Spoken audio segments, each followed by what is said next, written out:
Where we are today as a nation, I'd like to speak to every American. To the homeless veteran sleeping under a bridge as illegal immigrants are housed in the most expensive hotels in New York.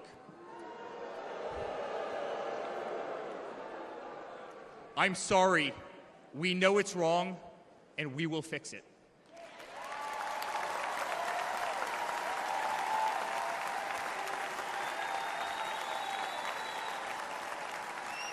To the single mother who can no longer afford her rent, afford groceries, and has been forced to work 3 jobs, I'm sorry.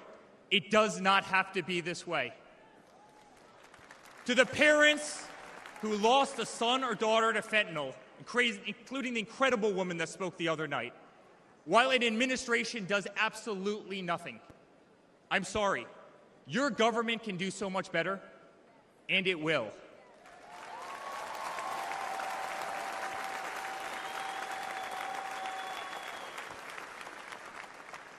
To the children who are being brainwashed instead of learning the fundamentals in school, I'm sorry.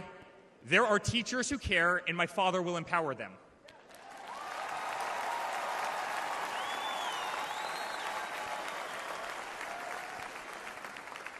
To the law enforcement officers, our brave Border Patrol, Secret Service agents who work every single day to protect our communities, knowing damn well that the system will throw you under the bus, I'm sorry. We will stand behind you.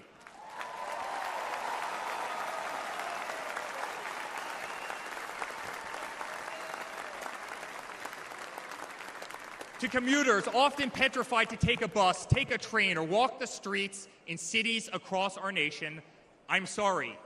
That man right there will fix this.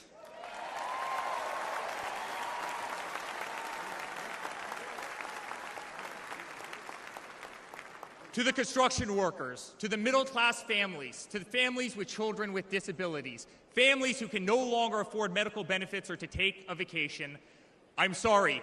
We will make America great again.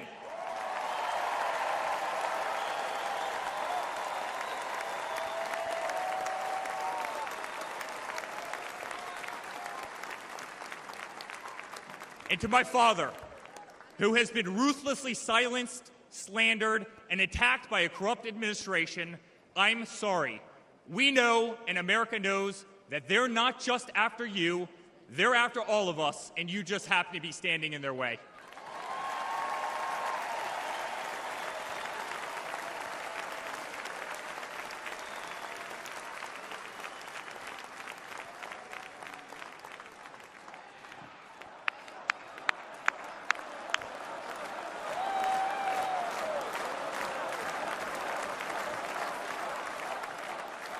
To all Americans watching tonight, the greatest retribution will be our success.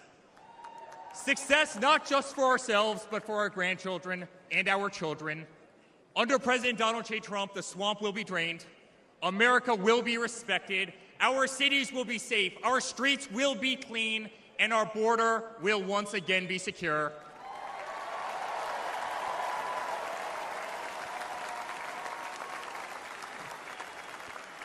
We will have peace. We will have prosperity. Your hard-earned tax dollars will enrich a better America, not be squandered in corrupt foreign nations. Education will be handed back to the states. We will no longer be 30th in the world.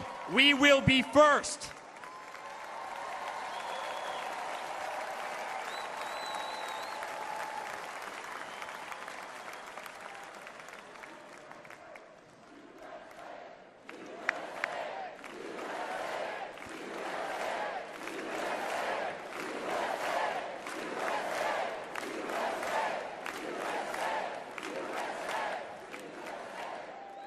Our children will understand family, our children will have values, and our children will love God.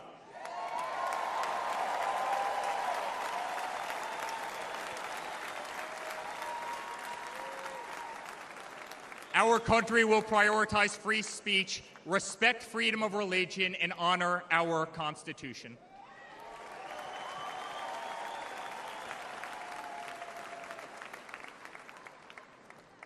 As his son, I've never been more proud of a person in my life.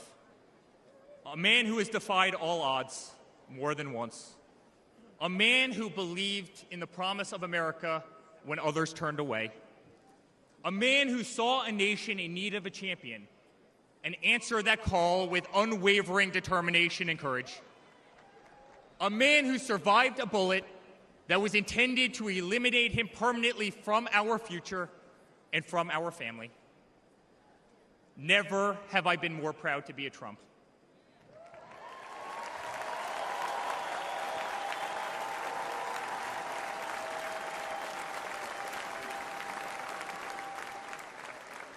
Never have I been more proud to stand by my father's side. I remain incredibly honored to be part of this journey, a journey with all of you. A journey to save the greatest country on earth. A journey with the most incredible people I have ever met. Dad,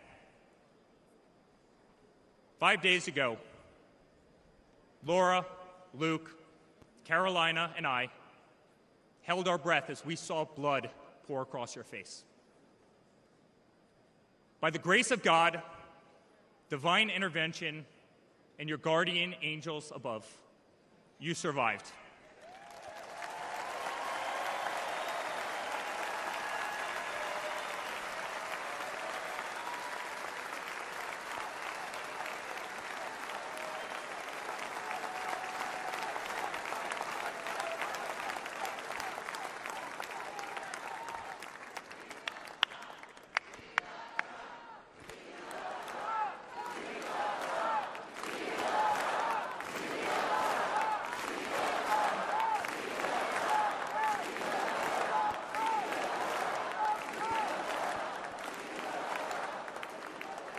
You are the greatest fighter I have ever seen. You are strong, you are full of life, and you are unapologetic. Your optimism is contagious. Your backbone is unbreakable. Your conviction to fight for what is right and against all that is wrong is truly next level.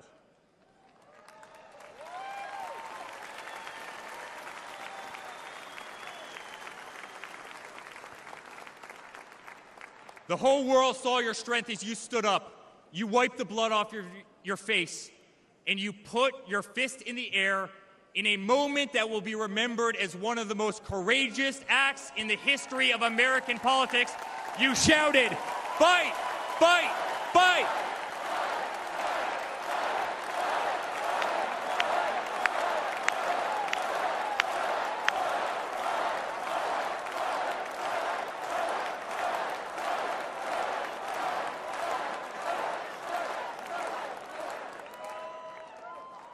I'm honored to be your son. I'm honored to speak to our great nation tonight. You are a true leader. You epitomize strength. Our country loves you. Our country appreciates you. Our country misses you. And on November 5th, our country will re-elect you as the 47th President of the United States of America. Good night, Milwaukee. God bless you all.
story is uniquely American.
Good evening, ladies and gentlemen.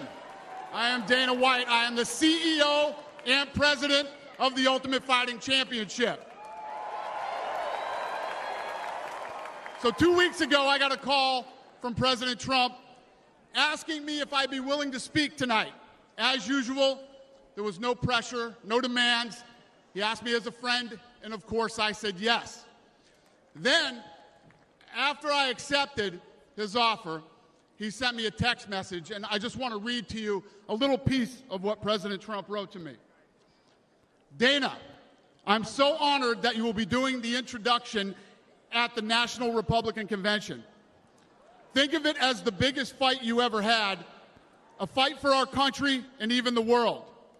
I only wish you didn't have to interrupt your family trip, but I hope they understand they love you and they know how important this is. Now think about this. This man's running for president of the United States.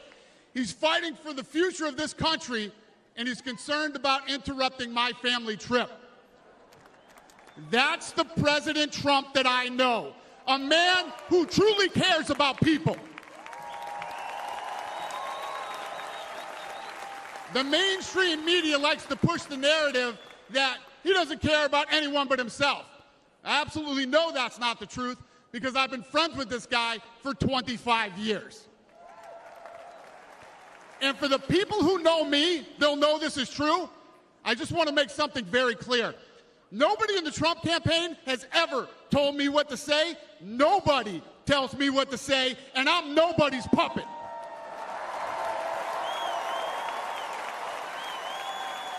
And I'm not telling you what to think. I'm telling you what I know. And I know President Trump. I know President Trump is a fighter. I've been saying this since 2015.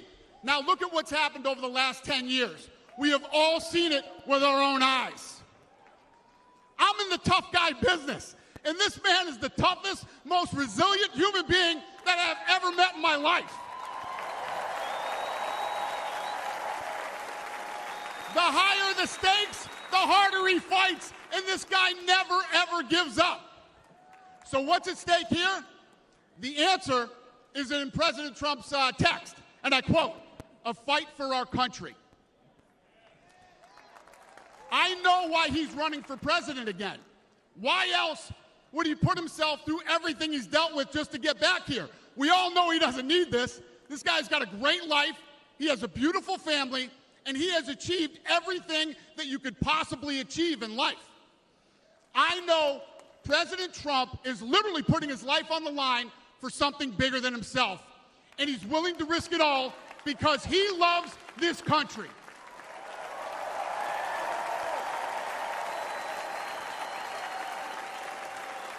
And I know he wants what's best for the American people, all American people. I know he's running for president to save our American dream. I'm living the American dream, and I know the American dream is very real. Whether you were born in this country or came here from someplace else, this is the last real land of opportunity. President Reagan once said, "Government's first duty is to protect the people, not run their lives." And if you're buried in government red tape, how will you ever start your own business? If you're struggling to pay your bills, how can you ever afford to start a family? And if you don't feel safe in your own town, why would you ever buy a house?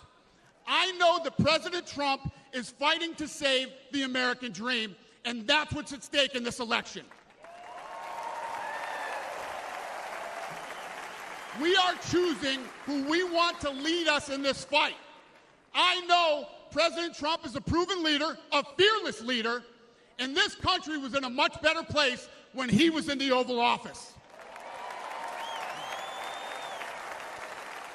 In my mind, the choice is clear.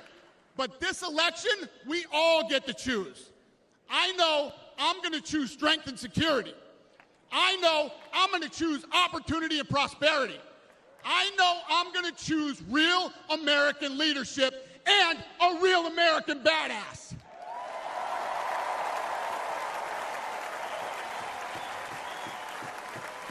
And I'm not telling you what choice to make, and I'm not telling you what to think. I'm telling you what I know. I know America needs a strong leader, and the world needs a strong America. I know Donald J. Trump is the best choice for President of the United States.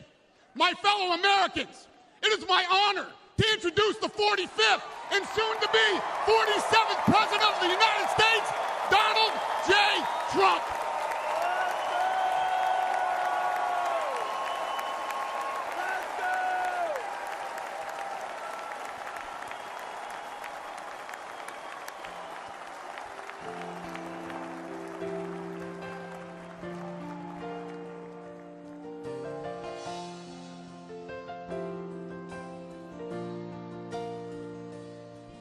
If tomorrow all the things were gone, I'd work for all my life, and I had to start again, just my children and my wife. Thank my lucky stars to be living here today.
Thank you very much.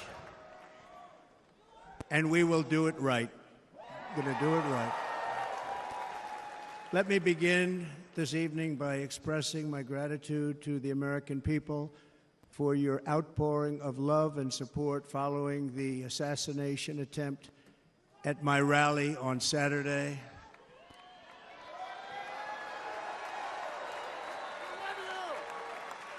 As you already know, the assassin's bullet came within a quarter of an inch of taking my life. So many people have asked me, what happened? Tell us what happened, please. And therefore, I will tell you exactly what happened, and you'll never hear it from me a second time because it's actually too painful to tell. It was a warm, beautiful day in the early evening in Butler Township in the great Commonwealth of Pennsylvania. Music was loudly playing, and the campaign was doing really well. I went to the stage, and the crowd was cheering wildly. Everybody was happy. I began speaking very strongly, powerfully, and happily because I was discussing the great job my administration did on immigration at the southern border. We were very proud of it.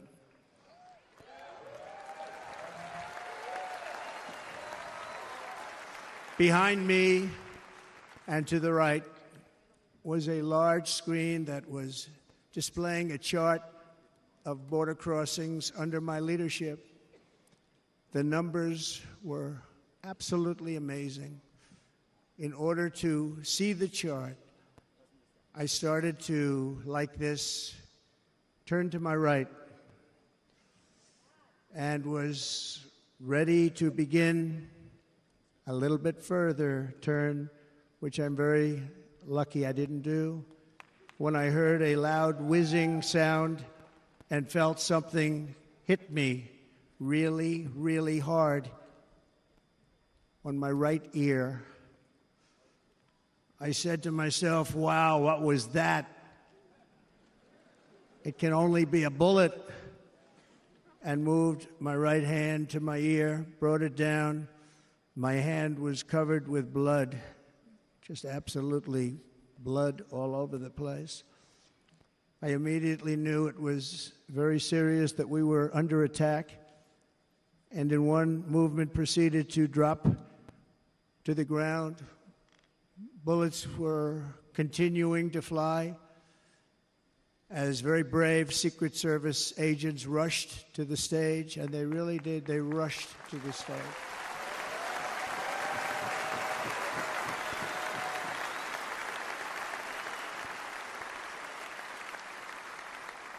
These are great people at great risk, I will tell you, and pounced on top of me so that I would be protected. There was blood pouring everywhere, and yet, in a certain way, I felt very safe because I had God on my side. I felt that.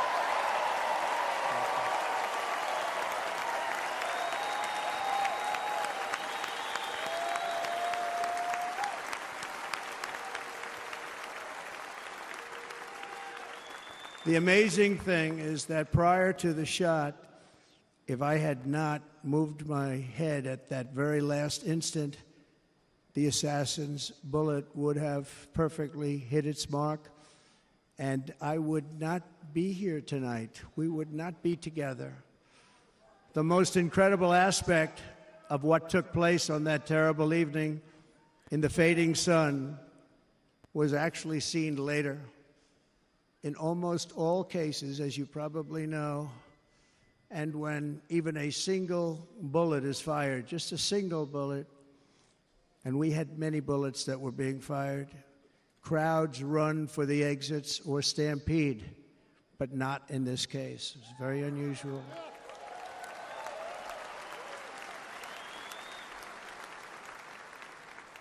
This massive crowd of tens of thousands of people stood by and didn't move an inch. In fact, many of them bravely but automatically stood up looking for where the sniper would be. They knew immediately it was a sniper. And then began pointing at him. You can see that if you look at the group behind me. That was just a small group compared to what was in front. Nobody ran, and by not stampeding, many lives were saved. But that isn't the reason that they didn't move. The reason is that they knew I was in very serious trouble. They saw it. They saw me go down. They saw the blood and thought, actually most did, that I was dead. They knew it was a shot to the head. They saw the blood. And there's an interesting statistic. The ears are the bloodiest part. If something happens with the ears, they bleed more than any other part of the body. For whatever reason, the doctors told me that. I said, why is there so much blood? He said, it's the ears. They bleed more. So we learned something, but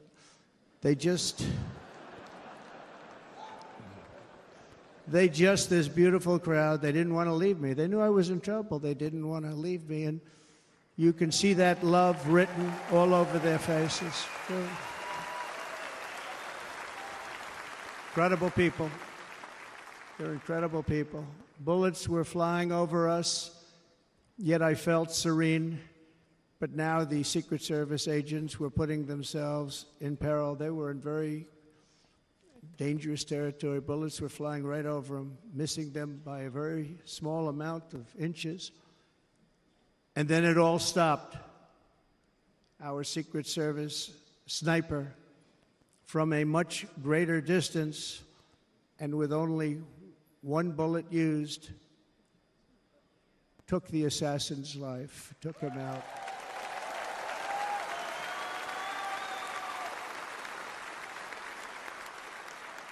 I'm not supposed to be here tonight. Not supposed to be here. No.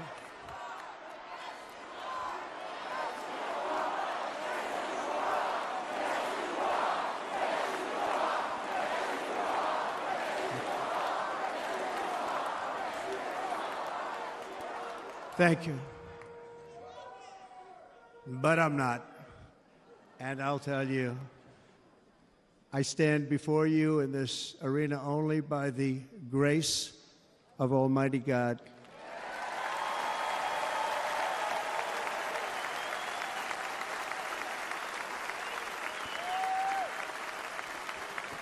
In watching the reports over the last few days, many people say it was a providential moment. Probably was. When I rose surrounded by Secret Service, the crowd was confused because they thought I was dead, and there was great, great sorrow. I could see that on their faces as I looked out. They didn't know I was looking out. They thought it was over. But I could see it, and I wanted to do something to let them know I was okay. I raised my right arm, looked at the thousands and thousands of people that were breathlessly waiting, and started shouting, "Fight, fight, fight."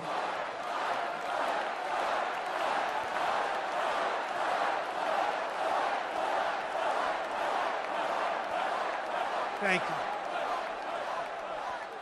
you. Once my clenched fist went up, and it was high into the air. You've all seen that. The crowd realized I was okay and roared with pride for our country like no crowd I have ever heard before. Never heard anything like it. For the rest of my life, I will be grateful for the love shown by that giant audience of patriots that stood bravely on that fateful evening in Pennsylvania. Tragically, the shooter claimed the life of one of our fellow Americans, Corey Comparator. Unbelievable person, everybody tells me. Unbelievable. And seriously wounded, two other great warriors. Spoke to them today. David Dutch and James Copenhaver, two great people. I also spoke to all three families of these tremendous people. Our love and prayers are with them, and always will be. We're never going to forget them. They came for a great rally. They were serious Trumpsters, I want to tell you. They were serious Trumpsters, and still are.